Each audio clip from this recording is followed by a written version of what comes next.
सपने उन्हीं के सच होते हैं जिनके सपनों में जान होती है। पंखों से कुछ नहीं होता है दोस्तों, बस हौसलों से ही उड़ान होती है। हेलो दोस्तों, मैं हूं इरफान रज़ा और आप देख रहे हैं IR स्टडी। अगर से मेरी वीडियो पसंद आए तो ही लाइक कीजिएगा, ना है तो डिसलाइक मार के चले जाइएगा, लेकिन वीडियो पूरा देखिएगा। मैं आज अपने अनुसार सबसे महत्वपूर्ण, सबसे इम्पोर्टेंट मोस्ट टॉपिक को लेकर के आया हूँ। ये topic 9th, 10th, 11th, 12th और आगे भी यही टॉपिक है। ये जो टॉपिक है न्यूरॉन, तंत्रिका तंत्र, बहुत ही इम्पोर्टेंट टॉपिक है। ये हर एक क्लास में ये टॉपिक बायोलॉजी में है, जीव विज्ञान में है, और ये टॉपिक जो है हर एक एग्जाम में आती है। आप देख लीजिएगा, किसी भी एग्जाम में उठा के देख लीजिए, त्रैमासिक, अर्धवार्षिक, वार्षिक, किसी भी में देख लीजिए, ये टॉपिक जो है जरूर देगा, या फिर डायग्राम बनाने को देगा या फिर इसका कार्य लिखने को देगा। तो मैं इस टॉपिक को लेकर आया हूँ, बस आप वीडियो फुल वॉच कीजिएगा। समझ में आए तो ही लाइक कीजिएगा, नहीं डिसलाइक मार के चले जाइएगा। देखिए इस टॉपिक पे चलता हूँ। तंत्रिका तंत्र, इसी को ही न्यूरॉन बोलते हैं। तंत्रिका तंत्र को ही न्यूरॉन बोलते हैं। कंफ्यूज में ना होइएगा, कभी दे देता है न्यूरॉन का डायग्राम बनाइए, न्यूरॉन का चित्र बनाइए, न्यूरॉन का कार्य लिखिए। कभी देता है तंत्रिका तंत्र का चित्र बनाइए, तंत्रिका तंत्र के कार्य लिखिए। तो आप इस चीज में कंफ्यूज ना होइएगा कि तंत्रिका तंत्र को ही न्यूरॉन बोलते हैं। ठीक, देखो चलते हैं डायग्राम पर। किसी भी डायग्राम को बनाने के लिए सबसे पहले मुझे केंद्र की आवश्यकता होती है। किसी भी डायग्राम को बनाने के लिए सबसे पहले केंद्र की आवश्यकता होती है। अगर केंद्र सेंटर नहीं है, न्यूक्लियस नहीं है, तो कुछ नहीं होगा। देखो डायग्राम को पहले हमने केंद्र बनाया, ठीक, केंद्र के बाद उसके बाद द्रव, जिसे कोशिका काय बोलते हैं, ठीक। इसके बाद इस प्रकार करके इसे जो है कि द्रुमिका बोलते हैं, द्रुमिका बोलते हैं। फिर इसके बाद नली के कर दिया, इसके बाद तंत्रिकाच बना दिया, इसके बाद तंत्रिका तंत्र का अंतिम सिरा, ठीक। तो देखो ये जो है द्रुमिका जो है, इसका मेन काम देखो द्रुमिका। अब इससे एक क्वेश्चन उठता है कि शरीर में सबसे बड़ी कोशिका कौन सी होती है, शरीर में सबसे बड़ा तंत्र कौन सा होता है। 1 नंबर में भी एक क्वेश्चन आता है। मैंने भी एग्जाम में दिया है, मैंने भी पाया इस क्वेश्चन को कि शरीर में सबसे बड़ी कोशिका कौन सी होती है, शरीर में सबसे बड़ी तंत्र कौन सी होती है। तो शरीर में सबसे बड़ी कोशिका तंत्रिका तंत्र होती है, न्यूरॉन होती है, ठीक। अब देखो, और इसमें भी एक क्वेश्चन आता है, बताता हूँ। ये जो द्रुमिका है, हमारे शरीर में जितनी भी क्रियाएं होती हैं, हमारे शरीर में जितनी भी क्रियाएं होती हैं, जो भी संवेदना होती है, जो भी सूचना होती है, उन सभी सूचनाओं को, उन सभी क्रियाओं को ग्रहण कौन करता है, कौन सा तंत्रिका तंत्र का अंग करता है, वो द्रुमिका करता है। वो द्रुमिका अंग जो है हमारे शरीर में सभी क्रियाओं को, जितने हमारे शरीर में होने वाली क्रियाओं को, हमारे शरीर में होने वाली सूचनाओं को, संवेदनाओं को, सबको जो है कि द्रुमिका ग्रहण करता है। इसके बाद द्रुमिका तंत्रिका की नली से होते हुए तंत्रिका तंत्र के अंतिम सिरा तक पहुंचाता है, ठीक। तो इससे भी एक क्वेश्चन उठता है कि तंत्रिका तंत्र का ऐसा कौन सा अंग है जो संवेदनाओं को या शरीर में होने वाली क्रियाओं को ग्रहण करता है। तो कौन सा अंग है, द्रुमिका अंग है, ठीक। तो ये चीज आपको क्लियर हो गई कि द्रुमिका जो है हमारे शरीर में होने वाली क्रियाओं को, संवेदनाओं को, सूचनाओं को ग्रहण करता है और ग्रहण करके तंत्रिकाक्ष से होते हुए तंत्रिका तंत्र के अंतिम सिरा तक पहुंचाता है, ठीक।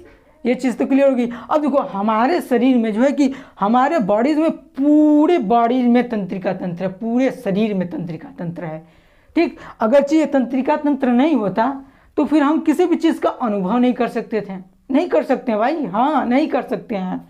अगर माना कि हाँ, आपने सलमान खान की तो मूवी देखी होगी, ठीक। अब देखिए आपने आँख के द्वारा, किस में देखी, मोबाइल से या फिर कहीं से, किसी भी माध्यम से आपने देखा, ठीक, देखा। अगर आप रियल में उनको देखें, सामने से देखें, तो तुरंत आपको याद आएगा, हाँ मैंने तो इस मूवी में सलमान सर को देखा था, सलमान खान को देखा था। ठीक, तो आपको तुरंत आंख के द्वारा देखा हुआ अनुभव हो गया कि मैंने तो देखा था, मस्तिष्क में वो चीज़ पहुंच गई कि हाँ तंत्रिका तंत्र के द्वारा ही पहुंची, कि आंख के द्वारा मैंने देखा था और मस्तिष्क में तुरंत पहुंची तंत्रिका तंत्र के द्वारा कि मैंने उस मूवी में सलमान सर को देखा था। ठीक, तो ये चीज़ मुझे अनुभव। अब खान सर को दिए, अब खान सर कोई भी टॉपिक पढ़ाते हैं, ठीक, अब उनको देख लिया, अगर उनको रियल में कहते हाँ सर मैंने तो उस टॉपिक को सर को बताते हुए देखा था। ये चीज़ आंख के द्वारा देखिए अनुभव कौन करा है, ये तंत्रिका तंत्र। अगर तंत्रिका तंत्र होता तो फिर हम कान के द्वारा कुछ सुन भी नहीं सकते हैं, कुछ सुन नहीं सकते। अगर कुछ भी माना कि हमारे घर तरफ से बारात निकल गई, ढोल बाजे के साथ एकदम निकल गई, भाई अगरचे तंत्रिका तंत्र काम न करता, तंत्रिका तंत्र न करता तो हम सुन भी नहीं पाते क्या हुआ, क्या हो रहा है, क्या होगा, कुछ भी चीज़ हम नहीं सुन सकते हैं। अगरचे ले लो, मुँह के ही ले लो, ठीक, अगरचे हम किसी भी चीज़ का स्वाद लेते हैं, कड़वा है, तीखा है, मीठा है, ठीक, तो अगरचे इन चीज़ों का स्वाद हम तंत्रिका तंत्र के माध्यम से ही प्राप्त करते हैं। इसके बाद तंत्रिका तंत्र मेरे मस्तिष्क तक पहुंचाता है। ठीक, कैसा है, सहला है, कड़वा है, मीठा है, अगर ये चीज़ नहीं होता तो रसगुल्ला खाओ या फिर पानी पियो, किसी भी चीज़ का अनुभव ही नहीं पता चलता। ठीक, तो समझ गए। और देखो अब नाक के ले लो, अब हम तंत्रिका तंत्र ना होता तो हम सूंघ रहे हैं, स्मेल कर रहे हैं भाई, तो किसी भी चीज़ का मुझे गंध पता ही नहीं चल रहा है कि ये खुशबू है या फिर बदबू दे रहा है। ठीक, तो इन चीज़ों का, खुशबू और बदबू का, इन सब चीज़ों का पता कौन करता है, तंत्रिका तंत्र। तंत्रिका तंत्र अपने पता करके तुरंत एक दूसरे से। अब देखो तंत्रिका तंत्र शरीर में पूरे है, देखो ये जो है डायग्राम, ठीक, क्या ये चीज़ एक ही बार है हमारे शरीर? नहीं, ऐसे ही बहुत अनेक सारे हैं हमारे शरीर में, ऐसे ही अनेक हैं। इसके बाद फिर जुड़ा हुआ है, इसके बाद भी जुड़ा हुआ है, फिर इसके बाद जुड़ा हुआ है, ऐसे ही करके कितने बड़े ये से सब बहुत पूरे हमारे शरीर में है। और ऐसे करके ये सब जुड़े हुए हैं, एक एक इसके सिरे जुड़े हुए हैं, इसके द्वारा तुरंत। अब देखो पैर में हमारे कांटे चुभता है, तुरंत पता चल जाता है कि पैर में कांटा चुभा, यहाँ पर किसी ने मुझे ऐसे करके टच किया, पता चल गया कि मुझे किसी ने टच किया यहाँ पर।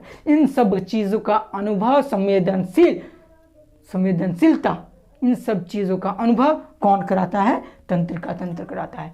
मैंने तो इन सब के बारे में बता दिया है, बस आप समझ में पाए गए होंगे मेरी बात। अब देखो चलते हैं इसके कार्य। मैंने जो भी चीज़ अभी आपको बताया, ये सब चीज़ ही इन तंत्रिका तंत्र की कार्य हैं। अब देखो मैं बता भी देता हूँ, लिखा हूँ, देख लीजिए। शरीर में होने वाली सभी क्रियाओं का नियंत्रण करता है, मतलब कि शरीर में जो भी क्रियाएं हमारे शरीर में उत्पन्न होती हैं, जो भी क्रियाएं हमारे शरीर में होती हैं, उन सभी क्रियाओं को नियंत्रित करने का कार्य तंत्रिका तंत्र का है, तंत्रिका तंत्र का है। ठीक, अब इससे भी एक क्वेश्चन होता है कि हमारे शरीर में क्रियाओं का नियंत्रण कौन करता है, तंत्रिका तंत्र। एक नंबर में क्वेश्चन दे सकता है ये। हर एक टॉपिक से आप बेसिक चीज निकालिए कि क्या भी दे सकता है, क्या होगा, मतलब ये क्वेश्चन दे रहा है तो इससे कितने भी क्वेश्चन बन सकते हैं, कितने क्वेश्चन बन सकते हैं। तो उन सभी क्वेश्चनों को तैयार कीजिए, एक नोट कॉपी लाइए, इंतजाम कीजिए नोट कॉपी का, और इसके बाद देखिए कि इससे क्या क्वेश्चन उठ रहा है, क्या आंसर मिलेगा इससे। तो ये चीज़ होती है, आप किसी भी एग्जाम में जाएंगे तो आप एक एक नंबर के जो क्वेश्चन होते हैं, इन्हीं सभी क्वेश्चनों से ऐसे ही करके उठा कर देता है। ठीक, तो शरीर में होने वाली सभी क्रियाओं को नियंत्रित करने का कार्य तंत्रिका तंत्र का है। ठीक, अब देखो दूसरा, शरीर में आंतरिक वातावरण का नियंत्रण करता है, मतलब कि शरीर में आंतरिक यानी कि अंदर में जो होता है क्रियाएं, हमारे शरीर में जो भी आंतरिक क्रियाएं होती हैं। देखो भूख लगी, मुझे अनुभव चल गया, मस्तिष्क पर पहुंच गया, पता चल गया कि अरे भूख लगी है, मुझे खाने का दिल कर रहा है, खाने का मन कर रहा है, भूख लगी है मुझे। तो इसका कार्य भी मुझे अनुभव कौन दे रहा है, मस्तिष्क तक कौन पहुंचा रहा है, तंत्रिका तंत्र, कि यार मुझे तो भूख लगी है, मुझे तो प्यास लगी है, मुझे थकान लगी है। इन सब चीज़ों का अनुभव कौन करता है, तंत्रिका तंत्र ही कराता है। ठीक, तो ये चीज़ पता चल गई कि आंतरिक वातावरण का भी नियंत्रित करने का कार्य कौन करता है, तंत्रिका तंत्र करता है। ठीक, एग्जाम्पल में लिखना ना, भूख लगना, प्यास लगना, थकान लगना, इन सब चीज़। ठीक, अब देखो तीसरा, संवेदी अंगों द्वारा बाहरी वातावरण में होने वाली क्रियाओं को प्राप्त करता है। संवेदी अंग यानी कि जिन अंगों द्वारा मुझे संवेदना प्राप्त होती है, ठीक, जिन अंगों द्वारा मुझे सूचनाएं प्राप्त होती हैं, जिन अंगों द्वारा मुझे अनुभव होता है, ठीक। अब देखो अनुभव मुझे त्वचा के द्वारा भी होता है, ठीक। त्वचा पर अगर मैं किसी के द्वारा माना कि ठंडा जल को टच करते हैं तो मुझे अनुभव चल जाता है कि हाँ ये गर्म है, ये ठंड है, ये जल ठंड है, ठीक। अब गर्म जल को टच करेंगे, हाँ ये पता चल गया कि ये पानी गर्म है, ठीक। तो ये चीज़ अनुभव कर रहा है त्वचा, ठीक। हम अगर डॉक्टर इंजेक्शन देता है तो बाहरी द्वारा इंजेक्शन दे रहा है तो मुझे अनुभव दर्द का एहसास हो रहा है, मुझे एहसास हो रहा है कि मुझे दर्द हो रहा है। तो ये बाहर द्वारा जो भी चीज़ हमारे बाहरी संवेदी अंग द्वारा होता है उन सभी क्रियाओं को भी नियंत्रित करने का कार्य तंत्रिका तंत्र ही करता है, ठीक। अब देखो चूजा शरीर के सभी ऊतकों एवं अंगों में समन्वय स्थापित करता है, ठीक। ऊतक और अंग बताया ना कि सभी ऐसे करके यही जो है हमारे शरीर में ऐसे ही अंग बहुत तंत्रिका तंत्र जुड़े हुए हैं, एक दूसरे से ऐसे करके जुड़े हुए हैं। तो इन सभी क्रियाओं को भी मतलब समन्वय ऊतकों को भी और अंगों को भी समन्वय करने का कार्य करता है। तो ये चीज़ मेरे अनुसार आपको क्लियर हो गई होगी, ठीक। तो आज के लिए इतना ही काफ़ी है। अगर मेरी वीडियो आपको पसंद आई हो तो लाइक कीजिए, कमेंट्स कीजिए और अपने दोस्तों में शेयर कीजिए। हाँ, मेरे चैनल को सब्सक्राइब करना न भूलिएगा मेरे दोस्त। तब मिलते हैं अगली वीडियो में, देख लीजिए, उतार लीजिए।